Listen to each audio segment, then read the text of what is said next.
आंखें एक नेमत है, इन्हें बचाइए। एक आदमी का एक्सीडेंट हुआ, उनकी आंख का पपूटा कट गया। उसकी एक आंख पर पर्दा था और दूसरी पर नहीं, जैसे मछली की आंख होती है। चंद दिनों में उनका जख्म तो ठीक हो गया, लेकिन परेशानी थी कि हर 2-3 घंटों के बाद आंख की बीनाई धुंधली हो जाती।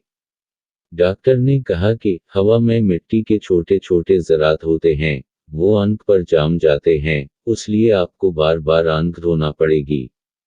चनाचा इसे हर 2 घंटे बाद आंख धोना पड़ती। आप जानते हैं कि जब आदमी पानी में ज्यादा देर नहाए या कपड़े या बर्तन धोए तो हाथ कैसे हो जाते हैं।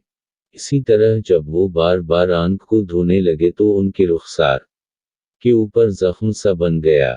उसके बाद पानी लगने से उन्हें जलन महसूस होने लगी। वो परेशान थे।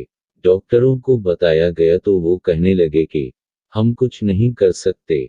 भाइयों, हमारी आंखें अल्लाह की दी हुई एक बहुत बड़ी नेमत है, इनकी हिफाजत करें। इस वीडियो को शेयर ज़रूर करें। हो सकता है कि एक शेयर से ये बात किसी के दिल में उतर जाए। शुक्रिया।